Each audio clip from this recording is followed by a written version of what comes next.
Thinking about partnering with a 3PL but not sure what they're going to ask you? Then this video is for you.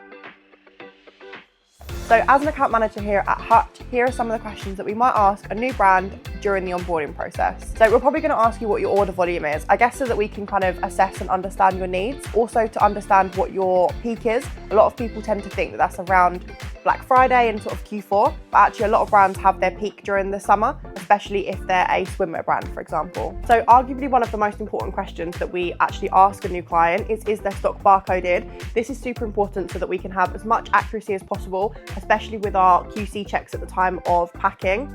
You'll be surprised on how many people either don't send stock in barcoded or they actually send it in with barcodes but they don't work.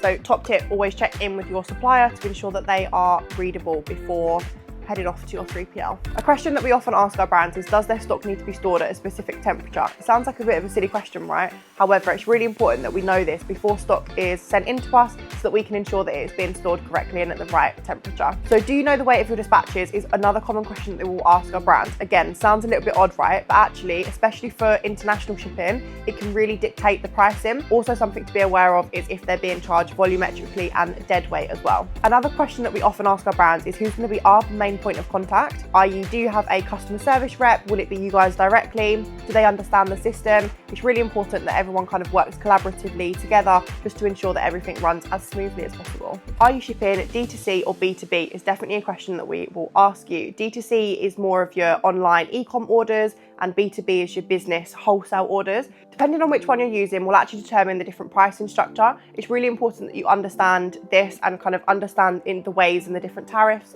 that you're going to be charged. If you ever have any questions, always make sure to ask your account manager. So hopefully this was helpful. If you've been thinking about partnering up with a 3PL, if you have any questions at all, be sure to book a demo call via the link in the description.